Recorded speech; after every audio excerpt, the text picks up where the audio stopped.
Welcome along to MSP Navigator, folks. We are recording now. Great to have you here. I've got two experts in the room. I feel extremely outnumbered today, especially on the topic that we're speaking about. It's all about finance and your MSP. Looking at your PSA with Chris and looking at your finances with Adam on the ledger. I'm scratching my head right now. We're talking before this. I don't even know what a ledger is. So I have something myself. It's a system called Fresh Service, but all of these terminologies, I will be the one asking the dumb questions. So Adam, Chris, welcome to the show. Great to have you here. Where do we start with this topic? Well, where's a good start? And I suppose the challenge I had as an owner of an MSP was seeing the wood for the trees, my sort of personality, or part of my personality, is definitely around liking to understand data and make decisions based on data rather than just guessing. And maybe if anything, I'm a bit too much like that. Can you give me an example? Like you mentioned before we start recording, there's like day-to-day situations, being able to make decisions on your business day to day. Based on the financial data. Well, look, so the basic fundamental ones in any business are: how do you drive gross margin? How efficient and productive is your workforce at building revenue, which ultimately translates into profit, right? So your questions there have got to be: am I charging enough for my service? How efficient is my workforce? How efficient are my processes? And then you're getting into all sorts of other questions, which is, how much should I pay my engineers? How do I structure my service team? How do I, structure my charging rates? There's so many then, variables and decisions you've got to make about it. But you can't start to make these decisions unless you've got that information in front of you. I think that's the key thing. But what is difficult here is knowing where to look, knowing how to structure this stuff. And then, over time, working out and building a picture of what actually is what is happening. And then you can start to make some changes on that. Are there like some really big elements to this, like things that you must have that can help you start making these decisions? I mean, I can think of one example from a sales perspective, and that's what I used to do in my MSP most of the time.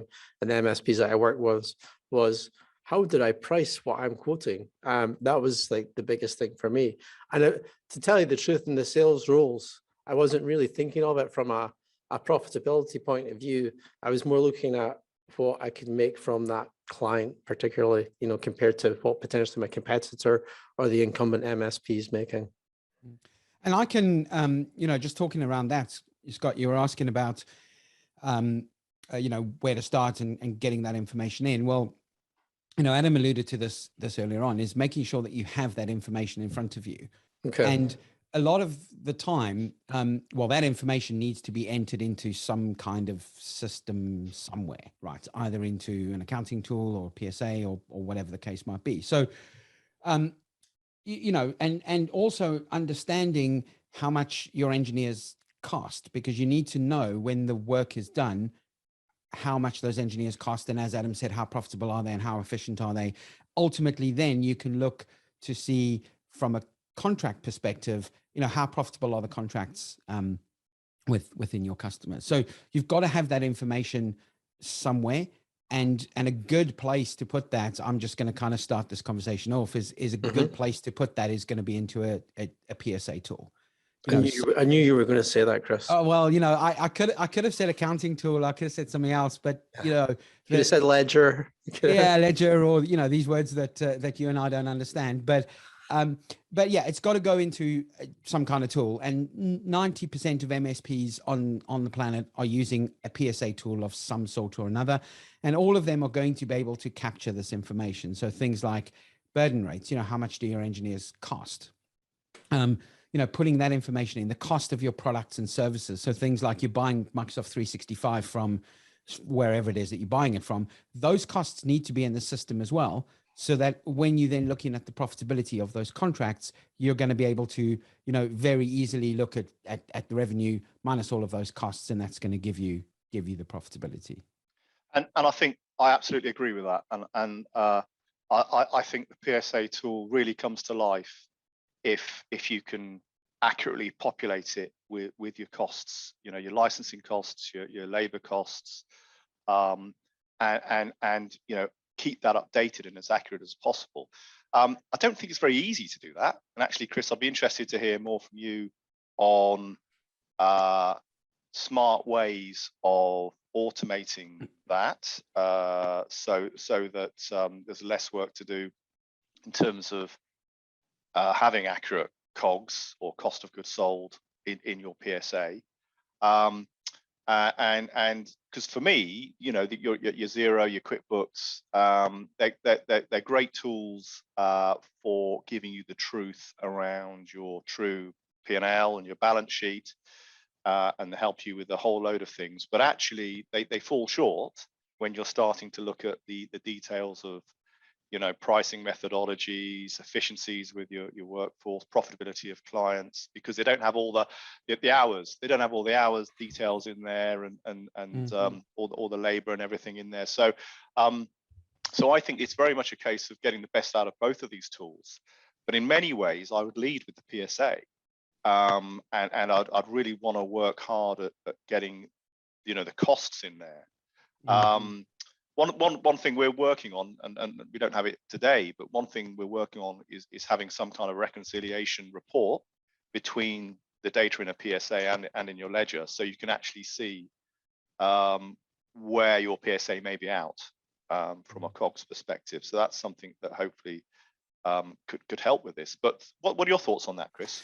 Yeah, great question. And actually, it is fairly easy to get the costs into the PSA tool. You know, most PSA tools and you're certainly the bigger ones, you know, they have the ability for you to enter in the internal costs of the engineer. So there's an area you go into in under the resources, you know, and you work out what that engineer's rate is by the hour, and you simply put that rate in. So then every time, you know, that rate changes, if you know, give them a pay rise, whatever the case might be, then it's just going in and manually updating those and changing those. So from a cost of the engineer's point of view, that's very easy to enter into, you know, all of the PSA tools. And a lot of the, you know, the costs of things like, you know, license costs, as you talked about, you know, 365, those kind of things.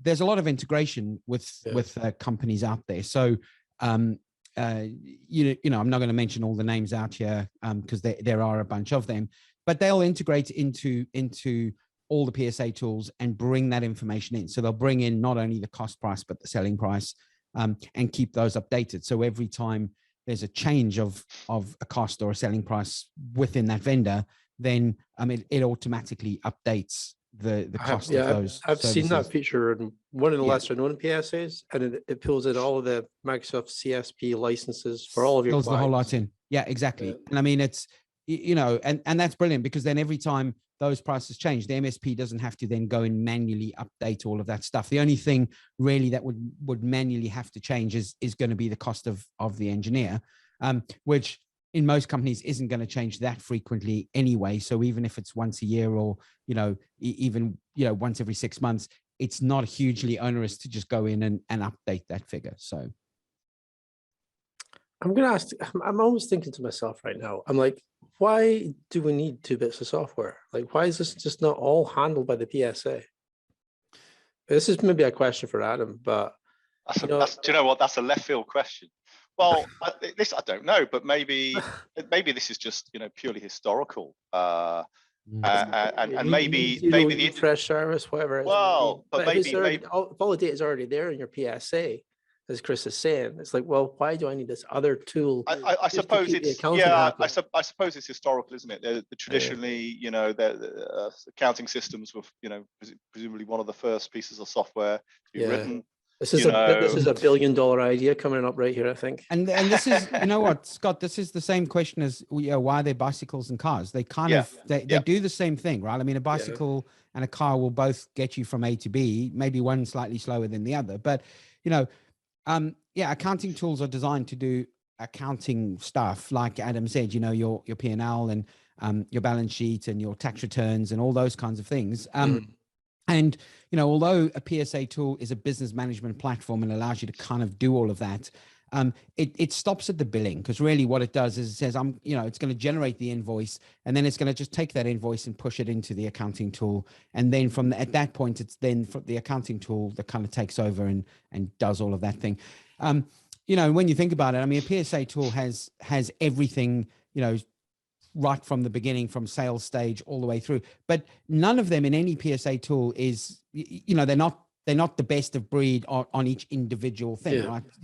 There's millions of CRMs out there that are better than a CRM that you get within the PSA tool. There's, a million project management tools that are better than what you get in the PSA tool. But what they do give you is the ability to kind of say, well, if you don't have any of those tools, you can absolutely use them in the PSA tool to get to a certain point, and then start to do everything else in your finance tool. The other reason why, and actually, I think it's a good thing to actually still have an accounting tool, because most PSA tools are going to charge you per user, right? Which means if you then had an accounting tool built into that, you would then have to pay for your accountant.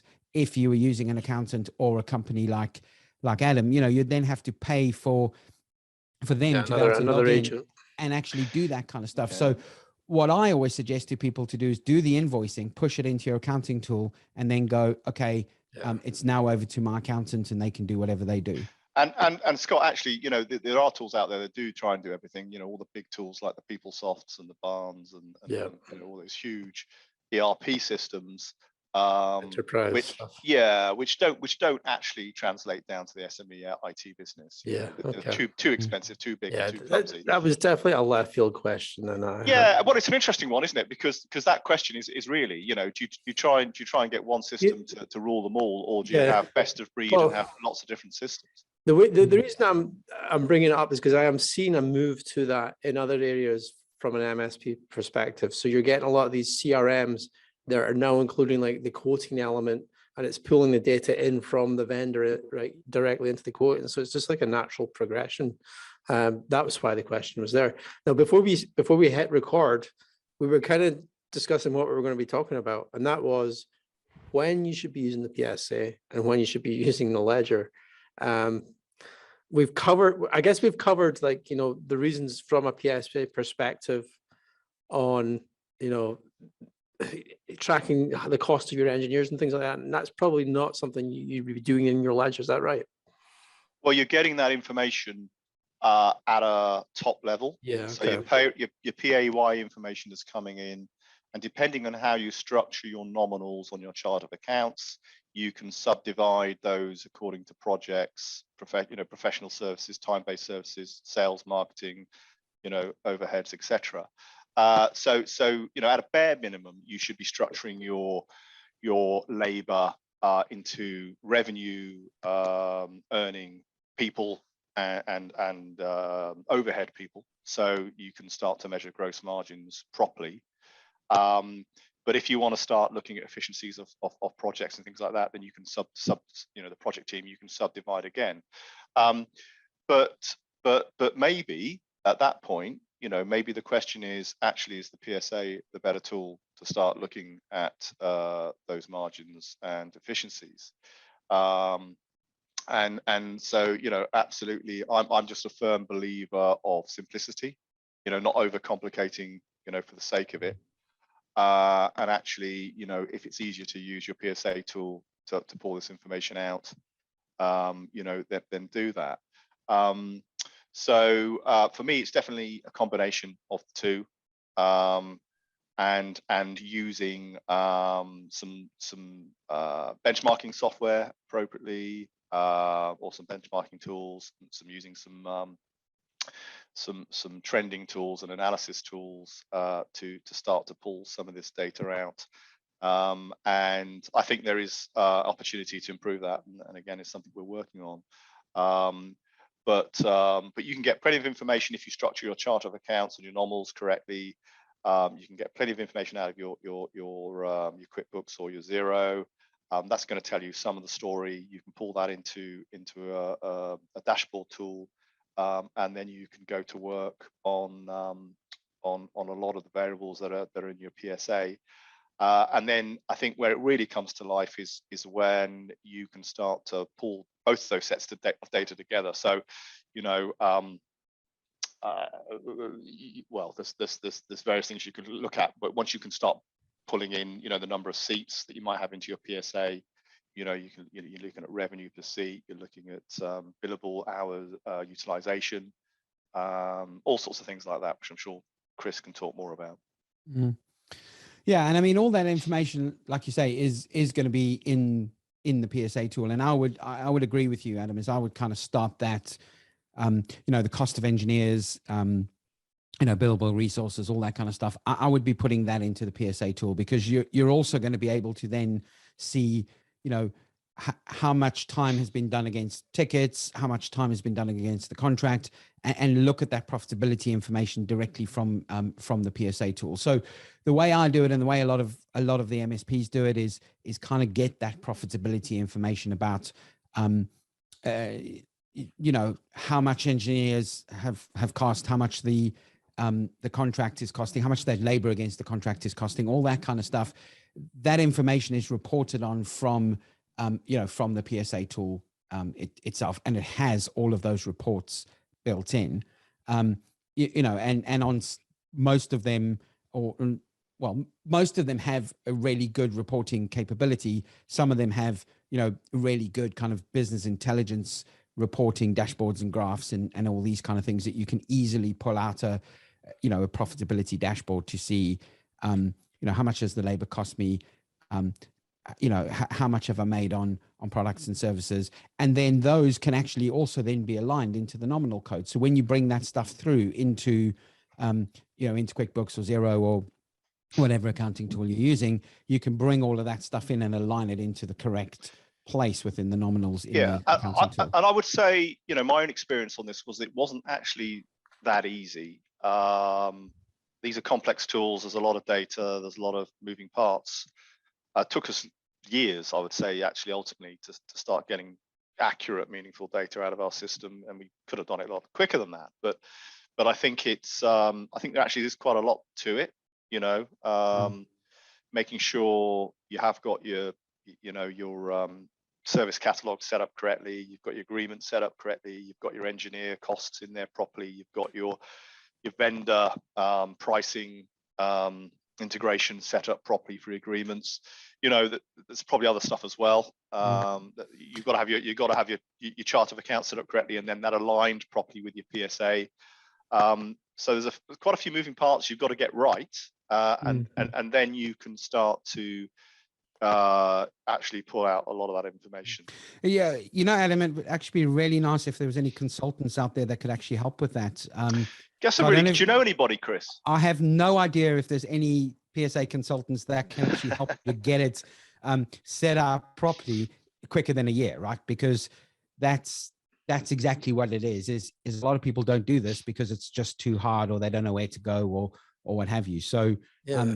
You know, kind of finding the resources to be able to help you to get that stuff set up as quick as possible, and align that into your PSA tool. So is it something that comes with maturity of the MSP? Is it, do you find that's, you know, you mentioned, Adam, that it's something that it took you years to get to, and Chris, you know, because you're setting this up for people, you know.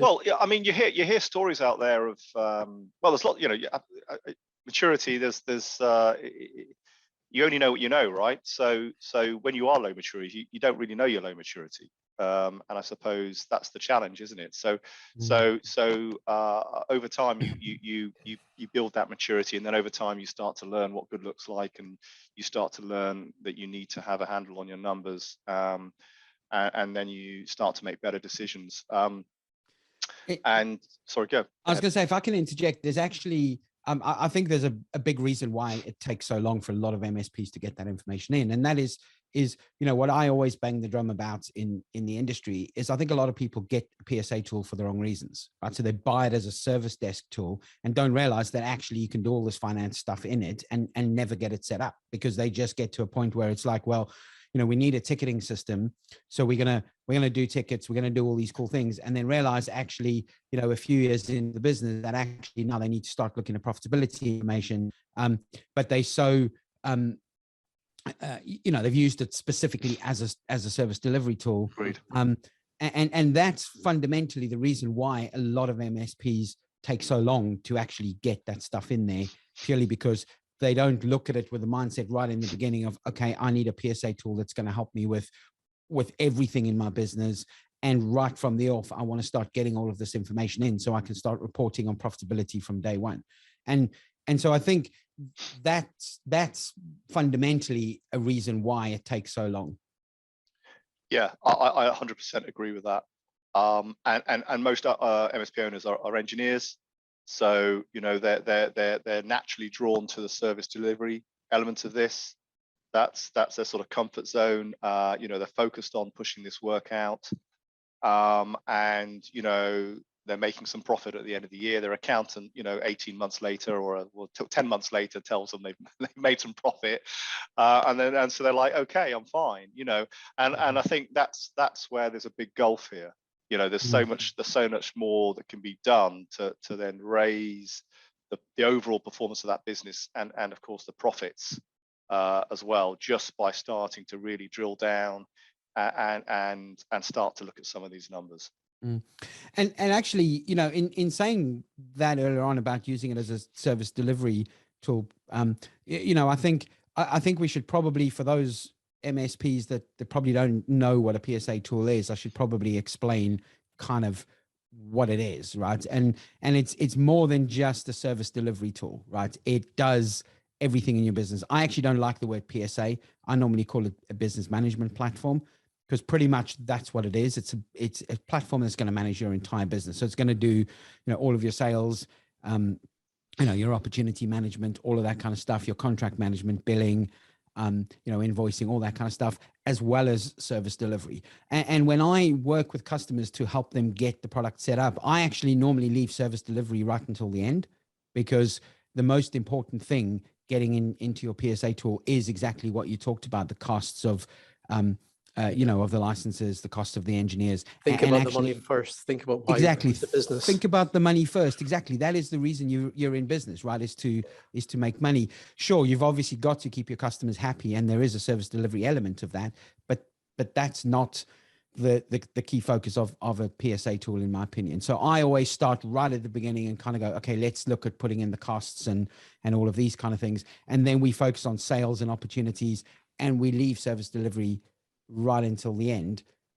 So I think that's what a PSA tool is. It's that platform that manages your whole business, right the way through from kind of, you know, when you very first talk to that first prospect, you meet them at a show or whatever, right up until, you know, for you to manage their entire kind of life cycle of that client until they are no longer a client, if that ever happens.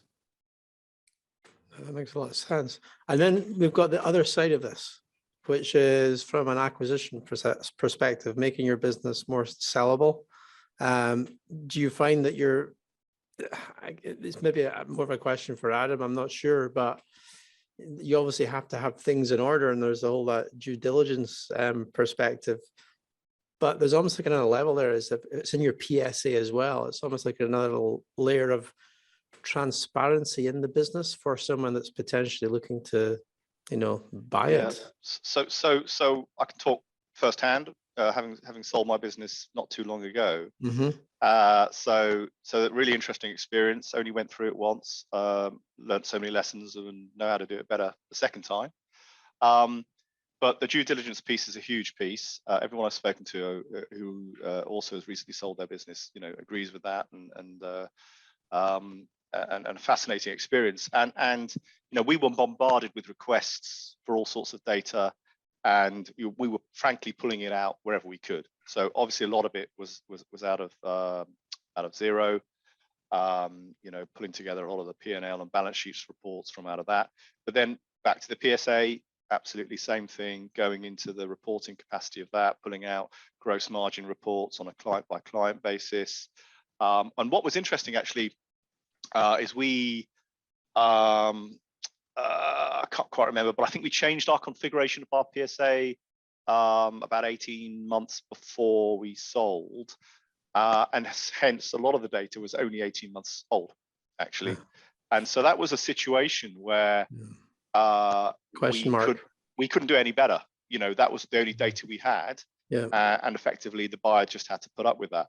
So there is a learning point here that absolutely, if you can, you know, if you're gearing your business up to sell, you know, start thinking about how you know, getting your ducks in a row with regard to your reporting and your profitability on a client by client basis, your gross margins, you know, understanding how you can get hold of that data, because that will augur well in terms of that sales process, and being able to present to a potential buyer that you have all this information, you know, that you've got that higher level of maturity thinking. You know, that would certainly, and they'll ask for some initial reports. So if you're able to get those initial reports out to them, you know, really quickly, and they're high quality, then that will certainly help in your negotiations, as opposed to, oh, I've no idea to get that. You know, you're fishing around and you're trying to, you know, you're coming back with all sorts of rubbish. You know, I think that it's all about presenting your business in the right light. Yeah. Mm. Excellent. Yeah, I agree. Yeah, nothing to add to that. I fully agree with what Adam said. Okay, so I guess the next question is, what questions have I missed here in this conversation? I don't want to keep it going on too long, because I know everyone's, you know, got their lunch to have. And I have a question. I have a question for you, Chris, and I probably know the answer, but I'm going to ask it. Should you be invoicing directly from your PSA or from your ledger? Oh, I love that question. That's one of my favorite questions of all. My answer to that is it depends. So it depends which one gets paid sooner. Yeah. Yeah. No. Well, no. I say that you should really bill directly from your accounting tool. Okay.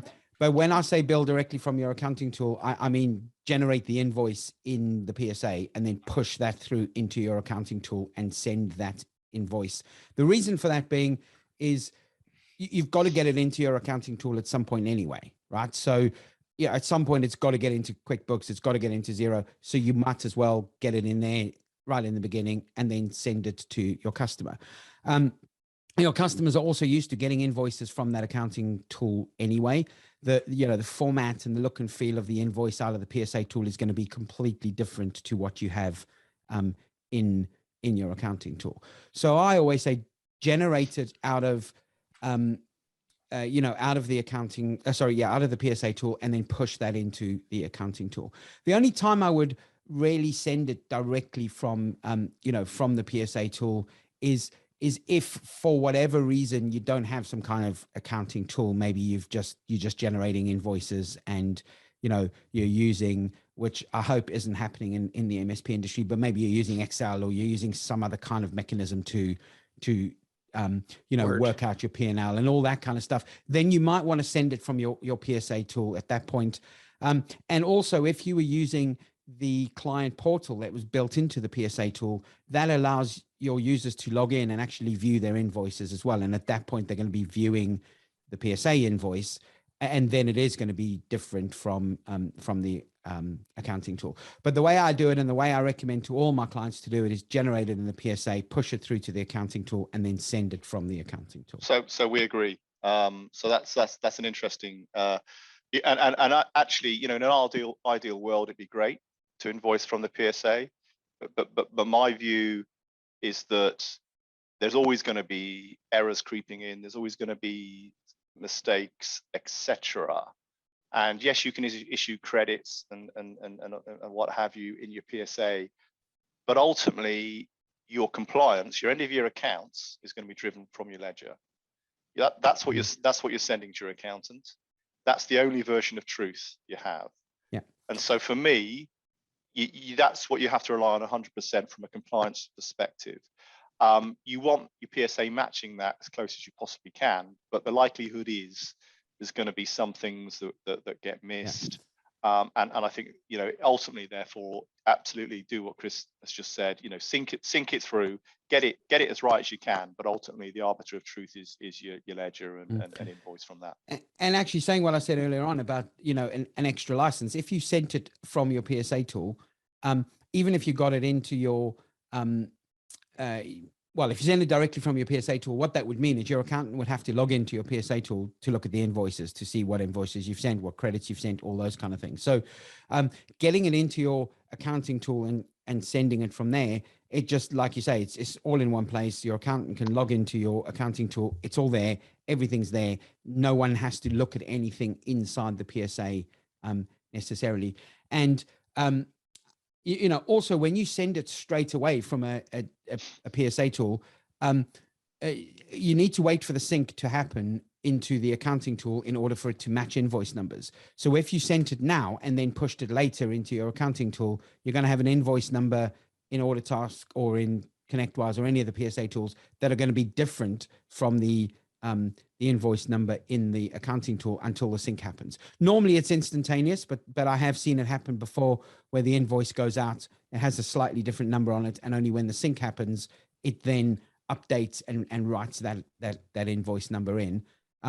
So yeah, so don't do it. As far as I'm concerned, just do the billing through the PSA tool and then send it from whatever accounting tool you use, and send it in the normal way. Cool. Okay, last question. This is one for you both. I'll start with you, Chris. What's the single biggest mistake you see the majority of your clients coming to you when they're, when you're helping them with their PSA system? The single biggest mistake, there's thousands. Thing that drives you up the wall the most. Yeah, well, most of it is what I alluded to earlier on, is I think when somebody buys a PSA tool as a service delivery tool, because, you know, they will buy it and say, I need a service desk tool. And because, you know, I'm one of these people where I think our entire industry is very much based on me too, right? It's like, well, everyone else is using a PSA tool, therefore I need to use one, without actually thinking why you need to use a PSA tool and what it's going to do for your business. So, you know, everyone's saying, oh yeah, I use it to create tickets for my customers, and the whole service delivery side is great. And the whole industry talks about a PSA tool as a service delivery tool. So I think the biggest mistake people make is they buy it for the wrong reasons. And they also, you know, buy a PSA tool that everyone else is using just because everyone buys a particular brand of PSA tool. The entire industry decides that's the same tool they're going to use, rather than saying what is right for my business and what tool is going to work for me. And, you know, so those are, I guess, my big bugbears when people come to me is those sorts of, you know, mistakes, I guess, or decisions that people make right in the beginning. Good to know. Okay, Adam, same question to you. What's the biggest thing that drives you up the wall? Well, I'm not sure.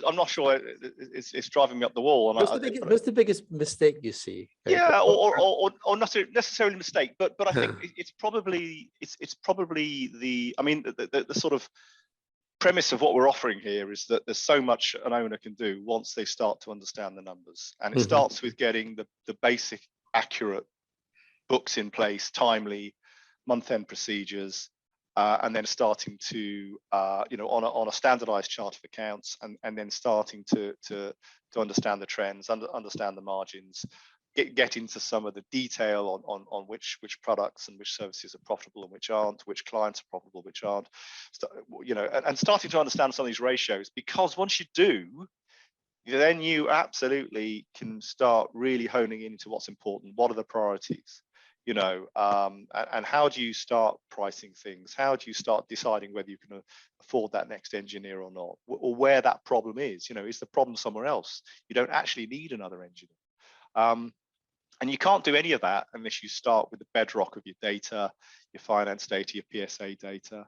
And I think that's what we see our mission as here. It's really that whole journey of growing alongside our clients, building that bedrock of the data, the bookkeeping, educating our clients around how to use that data, how to start to understand it, and how to make better decisions, which will ultimately just drive the gross margin and then the profit, and ultimately, of course, the exit value. And that's just a huge piece here. And you know, that's what we're looking to do. And it's just, I guess, opening our clients' eyes to that thinking, and how actually just with a few dials, twisted here, 3 or 4 dials twisted, do you know what? They're all going to come together, and before you know it, your business is worth 2 million, not 1 million. Yeah, I'd love to know more about those dials. Okay, excellent, guys. How can our viewers or our listeners get in touch with you for more info and help? Shall I go first? Well, Go for it. yeah. So on all the usuals, LinkedIn, Twitter, Facebook. Just I don't Google use your Facebook. name, Chris. Just Google my name. I'm up in lights. In fact, if you go onto YouTube, I think Scott very nicely put me on your YouTube channel, Scott, Yep. as the order task guide. And I think if you type order task in YouTube, I pretty much come up as the first hit.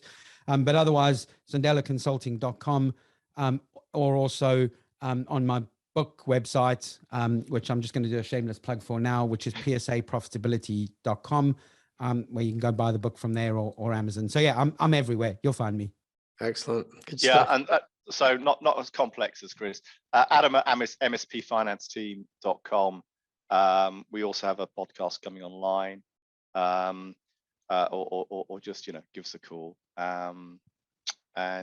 But great to be on the call today, Scott. Yeah, Thanks a thanks lot. for your time. And hey, folks, if you want to find out more about all of this, PSAs, finance services for MSPs, you can look at the whole market over at msp-navigator.com. See you in the next episode. Thanks. Bye. Thanks, guys. Cheers. Appreciate it. Thank you. Thanks. Bye.